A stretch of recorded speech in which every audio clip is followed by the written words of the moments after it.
गिरीश, तुम्ही आता शिवतीर्थाजवळ उपस्थित आहात, त्या ठिकाणी कशा प्रकारचं वातावरण पाहायला मिळतंय?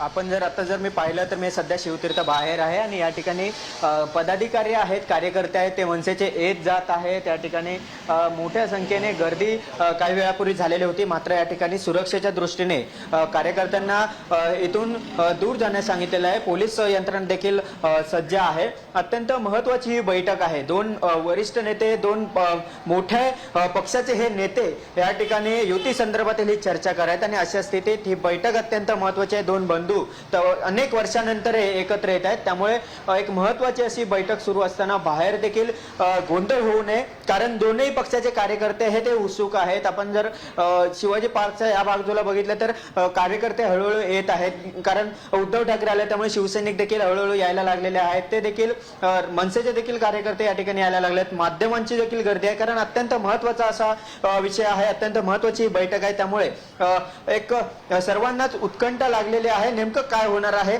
दोन ठाकरे बंधू एकत्र येण्यासाठी दोन्ही पक्षाचे कार्यकर्ते आहेत ते उत्साही आहेत। या आधीची बेस्ट जी निवडणूक झाली त्यावेळी देखील आपण पाहिलं की उत्साह होता। यश जरी आलं नसलं तरी एक उत्साह या दोन्ही पक्षांमध्ये दिसून येत होता। त्यानंतर आताची एक महत्त्वाची बैठक आहे, त्यामुळे दोन्ही पक्षाच्या कार्यकर्त्यांमध्ये उत्साह आहे। नक्कीच गिरीश, धन्यवाद सविस्तर माहितीसाठी। आपण पाहतोय की खरं तर संपूर्ण महाराष्ट्राचं लक्ष आता या भेटीकडे लागलेलं आहे। या दोघांच्या भेटीनंतर काय समोर येत आहे, इथे महाराष्ट्राचं लक्ष लागलंय।